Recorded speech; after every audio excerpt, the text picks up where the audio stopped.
بما انه الجو مناسب والدنيا ثلج، الجو مشتعل.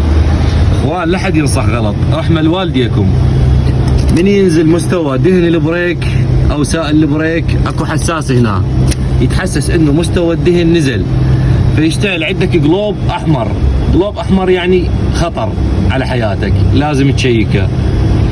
هذا الدهن ليش ينزل؟ اكو شغلتين، لو اكو تسريب وجاي يتسرب دهن البريك ولازم تعالجه فورا لان هذا خطر على حياتك. الشغله الثانيه الديسكات خلصن، فالبستم مال الديسك جاي يعوض النقص اللي بالديسك اللي هو الماده اللي انتهت اللي انسحقت بالبريك، فيطلع البستم زايد فيعوض بدهن البريك فينزل المستوى هنا. من ينزل المستوى هنا معناته جاي يقول لك بدل الديسكات، مو تفتح القبق وتدير.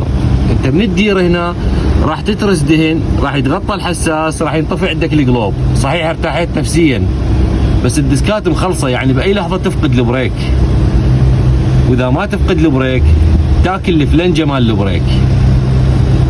فيا صديقي من ينزل عندك مستوى دهن البريك باوع، شوف اكو تسريب عالجه، ماكو تسريب معناته الديسكات عندك مخلصه، سيارتك الديسكات مخلصه، بدل الديسكات.